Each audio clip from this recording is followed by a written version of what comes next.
Halo kawan-kawan inklusi, tahukah kalian kalau tubuh laki-laki dan perempuan memiliki keunikan masing-masing?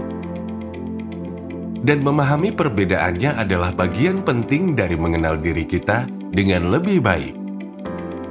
Dalam video kali ini, kita juga akan bersama-sama memahami perbedaan dan belajar cara merawat organ reproduksi agar tetap sehat,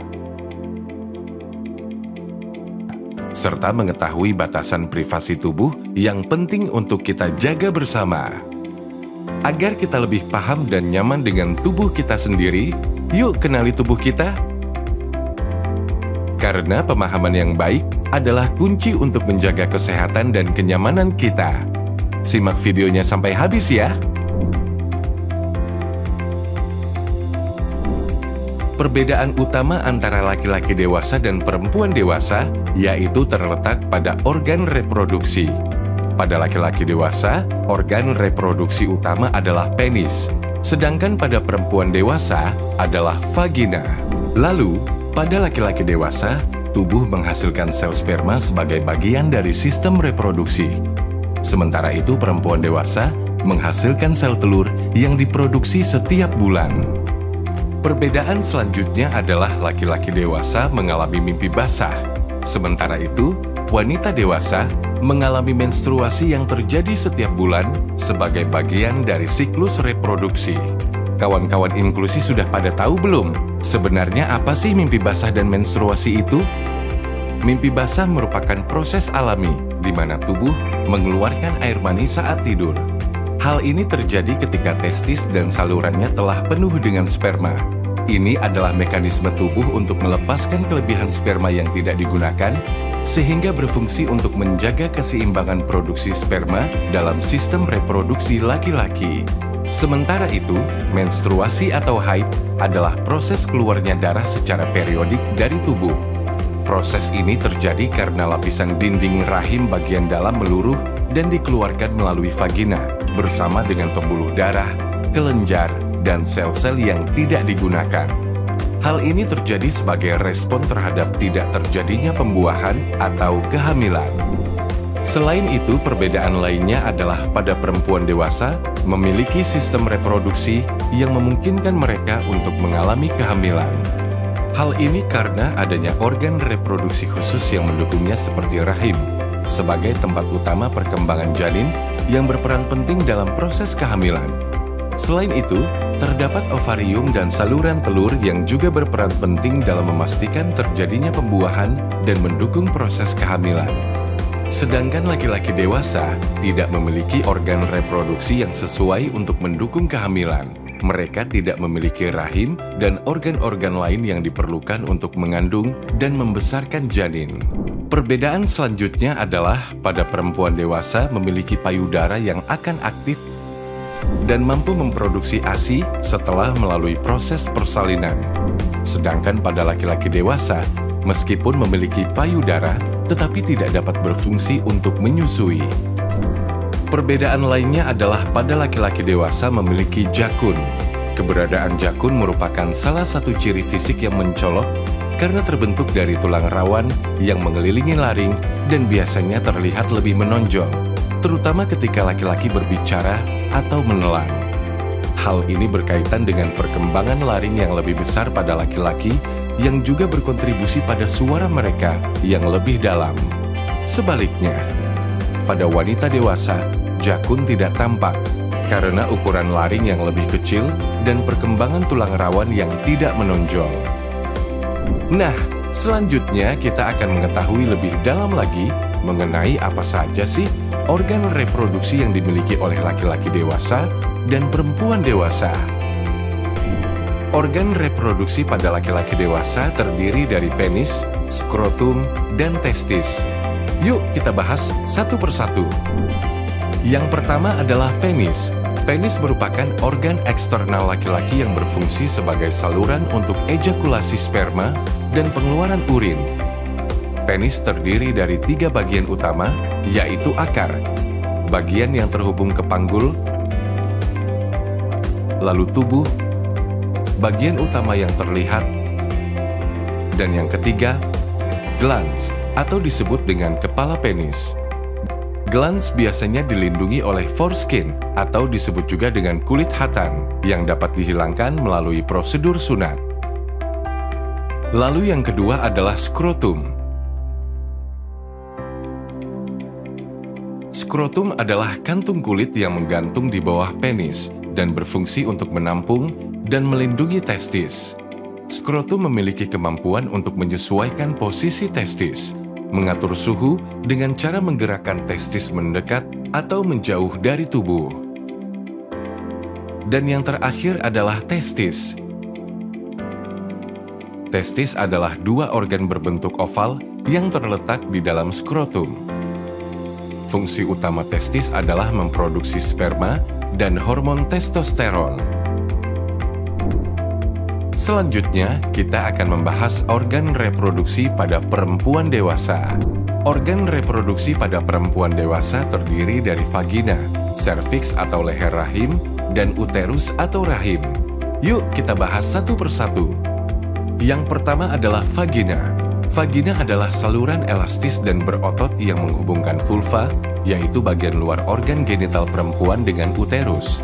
Vagina berfungsi sebagai jalur untuk keluarnya menstruasi, serta menjadi jalur kelahiran bayi selama persalinan. Lalu yang kedua adalah serviks. Serviks adalah bagian bawah dari uterus yang menjulur ke dalam vagina. Serviks berfungsi sebagai pintu gerbang antara vagina dan rahim dan memiliki peran penting dalam proses reproduksi. Dan yang terakhir adalah uterus. Uterus atau rahim adalah organ berongga berbentuk seperti buah pir yang terletak di panggul perempuan. Uterus berfungsi sebagai tempat berkembangnya janin selama kehamilan. Lapisan bagian dalamnya disebut endometrium. Jika sel telur tidak dibuahi, maka lapisan ini meluruh menjadi darah menstruasi. Sekarang kita akan membahas mengenai bagaimana sih cara merawat kebersihan alat reproduksi laki-laki dan perempuan. Pada laki-laki, pastikan selalu membersihkan alat reproduksi secara rutin menggunakan air bersih, terutama setelah buang air kecil dan beraktivitas. Selain itu, penting untuk selalu mengganti pakaian dalam secara teratur. Hindari penggunaan produk beraroma, serta hindari penggunaan pakaian yang terlalu ketat, karena dapat meningkatkan suhu di sekitar alat reproduksi dan mempengaruhi produksi sperma. Pada perempuan, perawatan alat reproduksi memerlukan perhatian yang hampir sama dengan laki-laki. Di antaranya adalah dengan membersihkannya secara rutin dengan metode yang tepat, yaitu membasuh dari arah depan ke belakang. Hal ini penting untuk mencegah perpindahan bakteri dari area anus ke vagina yang dapat menyebabkan infeksi atau gangguan kesehatan lainnya pada sistem reproduksi.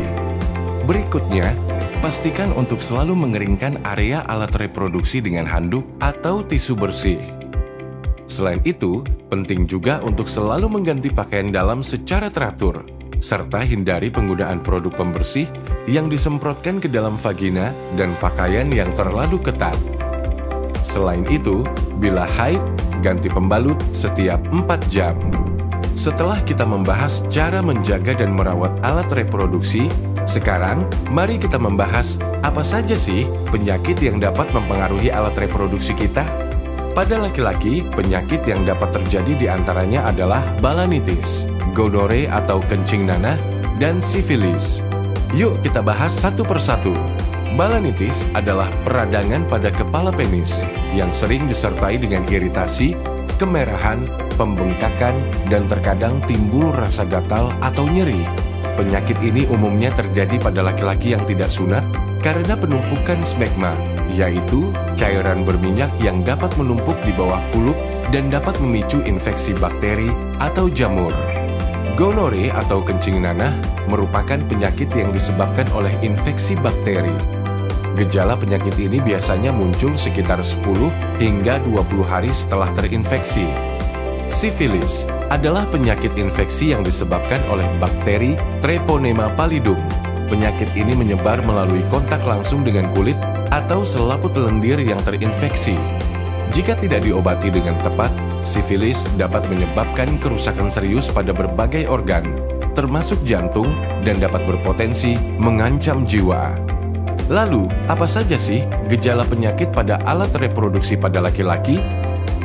Gejala penyakit pada alat reproduksi laki-laki dapat meliputi rasa gatal dan panas di sekitar area genital, disertai dengan munculnya luka yang mungkin mengindikasikan adanya infeksi lebih lanjut. Selain itu, sering mengalami rasa tidak nyaman atau nyeri di perut bagian bawah atau daerah panggul. Gejala lain yang umum terjadi adalah rasa sakit atau sensasi panas saat buang air kecil yang menunjukkan adanya masalah pada saluran kemih.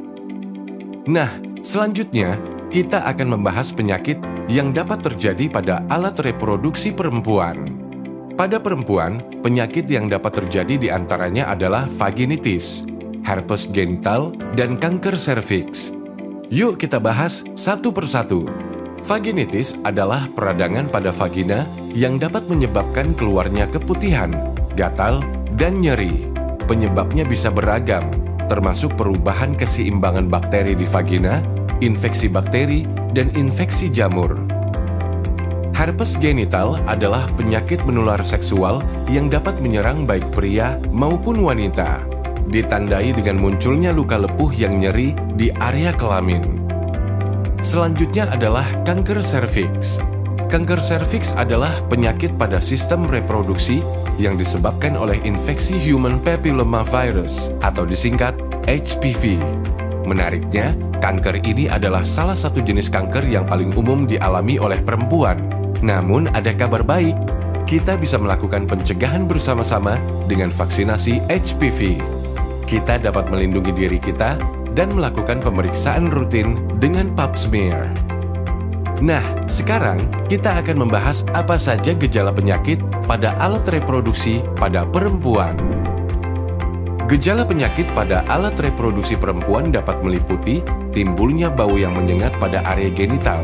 Selain itu, keputihan yang awalnya normal dapat berubah warna menjadi hijau atau kuning, dan dalam beberapa kasus bisa disertai dengan pendarahan atau bercak. Gejala lainnya yaitu timbul rasa gatal dan kemerahan pada cik bunga dan area sekitarnya, serta perubahan pada keputihan yang menjadi lebih tebal atau melekit. Kawan-kawan inklusi, jika kalian atau teman-teman mengalami gejala tersebut pada alat reproduksi, langkah pertama yang penting dilakukan adalah berbicara dengan keluarga atau orang terdekat dewasa untuk mendapatkan dukungan dan mengurangi rasa cemas. Setelah itu, jangan ragu untuk mendatangi tenaga kesehatan di puskesmas atau rumah sakit terdekat agar bisa mendapatkan diagnosis dan perawatan yang tepat. Nah, selanjutnya kita akan membahas bagaimana cara mengatasi ketika kita belum menikah tapi timbul dorongan seksual. Cara efektif untuk mengelola dorongan seksual adalah dengan mengalihkan energi ke aktivitas produktif seperti olahraga, hobi, atau fokus pada studi dan pekerjaan. Aktivitas fisik dapat membakar energi berlebih dan merangsang produksi endorfin yang membantu mengurangi stres. Mengembangkan hobi atau fokus pada pekerjaan juga dapat meningkatkan produktivitas dan keterampilan, serta membangun disiplin dan kontrol diri.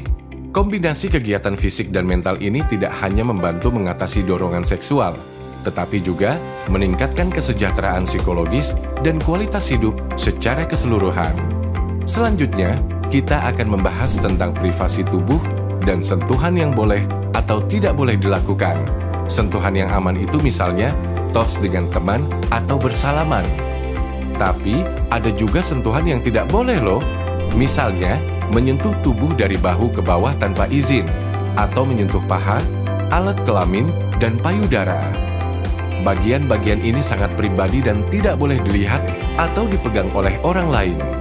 Kalau ada yang mencoba melanggar batasan ini, kita harus berani mengatakan tidak dan segera minta bantuan dari orang yang kamu percaya. Ingat, menjaga privasi tubuh itu penting agar kita merasa aman dan nyaman. Lalu, siapa saja sih yang boleh melihat dan memegang alat reproduksi kita? Yuk kita bahas. Pertama, untuk membersihkan dan melakukan pengecekan jika ada rasa tidak nyaman pada alat reproduksi kita, asalkan tangan kita bersih. Keluarga juga bisa, seperti orang tua, suami atau istri, dan anak. Tapi hanya saat kita membutuhkan bantuan. Selain itu, dokter atau tenaga medis berhak melakukannya. terutama saat kita mendapatkan perawatan medis. Terakhir, pihak berwenang seperti polisi boleh melihat dalam situasi tertentu, misalnya saat proses pemeriksaan.